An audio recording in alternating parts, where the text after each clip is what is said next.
আপনি কি দ্রুত ডায়াবেটিস, উচ্চ রক্তচাপ ও ওজন নিয়ন্ত্রণে রাখতে চান? তাহলে আপনার খাদ্য অভ্যাসের উপরে গুরুত্ব দিতে হবে। কারণ আপনি যে সাদা চালের ভাত খাচ্ছেন তা কাটিং পলিশ করা থাকে। এতে কার্বোহাইড্রেট বেশি থাকে, যা দ্রুত হজম হয়, ফলে রক্তে গ্লুকোজের মাত্রা বাড়িয়ে দেয়, যা ডায়াবেটিস রোগীদের জন্য অত্যন্ত ক্ষতিকর। তাছাড়া দিন দিন রক্তে গ্লুকোজের মাত্রা বেড়ে উচ্চ রক্তচাপ ও ওজন বৃদ্ধি করে।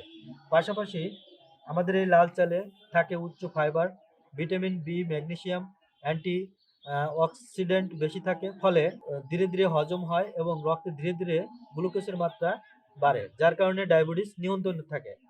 তাছাড়া হজম ধীরে হওয়ার কারণে পেট ভরা থাকে, যা আপনার ওজন নিয়ন্ত্রণ করতে সাহায্য করে। তাই অতিরিক্ত খাওয়ার প্রবণতা কমে যায়, ফলে অতিরিক্ত ওজন কমাতে সাহায্য করে। যার কারণে লাল চাল এসব রোগী ও স্বাস্থ্য সচেতন মানুষের জন্য অত্যন্ত উপকারী। তাই লাল চাল অর্ডার করতে অর্ডার নাও বাটনে ক্লিক করে প্রয়োজনীয় তথ্য দিয়ে আপনি অর্ডার কনফার্ম করুন, অথবা বিস্তারিত জানতে কল করুন 01867 680031 নাম্বারে। ধন্যবাদ, সবাই ভালো থাকবেন।